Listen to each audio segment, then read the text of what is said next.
kena katanya Danu lompatin di udara gitu. Gimana? Ya Danu kalau lari dikejar gitu. Sama siapa? Sama si Abi, si Riki. Oh, ketakutan Danu begitu kalau. Kenapa tiba-tiba Danu mukul gitu kan? Ya karena kan saya takut Pak, takut Amel teriak, terus Amel Setelah ketika dipukul teriak Kak? Menurut keterangan Danu di dalam keterangan tersangka itu, Danu ada di TKP sampai jam 7 pagi. Jam 7 pagi-pagi Danu masih ada di TKP. Danu pulang itu habis subuh. 7 pagi-pagi Danu masih ada di TKP. Danu pulang itu habis subuh. Salam analisa, salam kehidupan, salam sehat sahabat-sahabat AK. Tolong didengar sampai habis biar tidak gagal paham.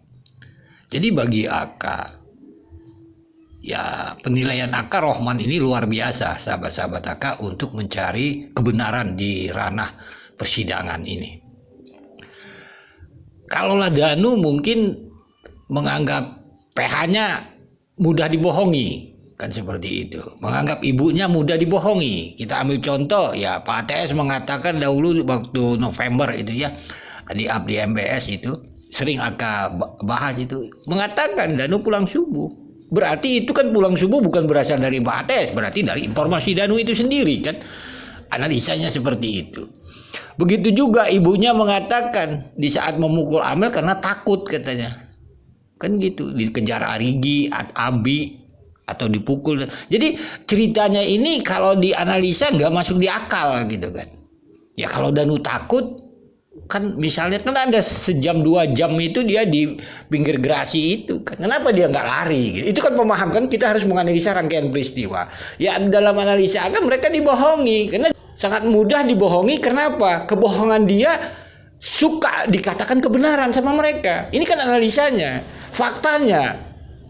Nah, di dalam persidangan Rohman bertanya, kenapa Amel dipukul? Kan seperti belum ada instruksi dan sebagainya. Danu mengatakan karena Amel takut teriak. Pertanyaannya gitu, Arigi, Abi, Yosep kenapa tidak takut teriak Amel?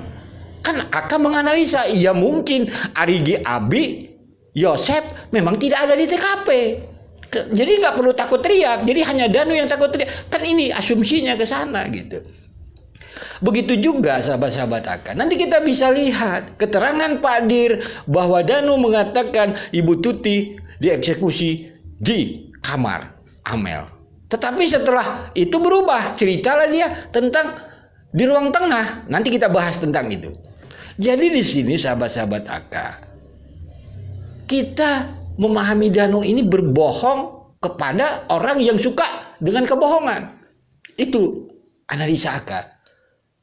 Sekarang tinggal kita berharap kepada siapapun untuk mengungkap fakta kemana Danu di saat meminjam motor Didin dari jam 5 sampai jam 8. Setelah itu terjadi kasus Rajapatinya gitu. Kan itu sekali lagi sahabat-sahabat AK. Kenapa Danu mengatakan takut Amel teriak? Pertanyaannya, kenapa Arigi, Abi, Yosep tidak takut Amel teriak? Karena mereka belum memukul. Ya analisanya karena Yosep, Arigi, Abi memang tidak ada di TKP. Jadi buat apa mereka takut? Ini analisanya. Mari dengarkan potongan video ini. Saksi tadi, saksi katakan bahwa Danu pernah sebelumnya kan setelah terjadi pembunuhan, saksi kan sempat bertanya siapa Danu terlibat apa enggak gitu ya. Nah, Danu ngakunya ini kapan saksi? Waktu di rumah, Itu kapan? bulan apa ya? Kalau di surat pernyataan ini Oktober. Iya kali, iya. Itu ceritanya gimana? Itu saksi cerita apa? Tanya dulu. Iya ditanya dulu sama Pak Bapak, saya suruh tanya gitu. Dan Danu gitu ikut-ikutan gitu. Yang ngaku dia ikut, belum waktu yang mukulnya belum ngomong dia takut sama saya kali gitu. Pak Topan baru ngomong siapa pelakunya begitu. iya. Nah, pada saat itu gimana Danu? Apa merasa menyesal atau bagaimana? Ketakutan Dia atau ketakutan dia, jadi merasa nyesal juga dia. Kata saya si Amel katanya Iya kamu itu saudaramu pukul. Dia takut kan gitu. Iya, kata dia apa? Kenapa kamu ngelakuin itu gitu? Iya saya tanya kenapa kata saya. Habis dari sini dipukul ke atasnya anak-anaknya katanya dan melompat di udara gitu. Gimana? Ya dan kalau lari dikejar gitu. Sama siapa? Sama si Abi si Riki. Oh, ketakutan Danu begitu. Kalau Danu nggak mau bantu, takut dikejar gitu, dipukul. ke kamar Amel. Oke. Nah setelah Danu lihat, baru di situ ada Arigi, terus sama Pak Yosef. Nah, ada Amelnya di sana. Ada Pak. Amel tidak berteriak pada saat itu. Pas Danu masuk lagi tidur Pak. Lagi tidur. Terus Ya. dibangunkan atau gimana itu? Tidak. Ah, posisinya gimana? Dia lagi tidur Pak. Pakai seperti yang Danu lihat. Oke, apa begitu tahu ada Amel posisinya lagi tidur, apa yang kalian lakukan pada saat itu? Tidak ada begitu pas tiba-tiba pas saya mendekat ke Amel. Oke. Amel lagi bangun dan Oke. saya pegang tangannya Pak. Pegang tangan bagian mana? Kiri kanan? Bagian kiri. Bagian kiri. Yang kanannya dipegang siapa? Setahu saya Arigi Pak. Bagian kiri ini ya? Ya. Oke. Bagian kiri ini ya? Iya. Nah, berarti seperti ini posisinya? Enggak ini. Ini? Ini. Coba sebentar, peragakan ke saya, Pak, mohon izin. Pegangnya seperti apa? Oke. Ini posisinya Gini. oh. Langsung bangun pada saat kalian masuk itu. Amelnya Pas saya mau mendekat ke Amel bangun. bangun, Ya. langsung pegang seperti posisi tadi. Siap. Posisi tadi. Setelah itu apa yang dilakukan?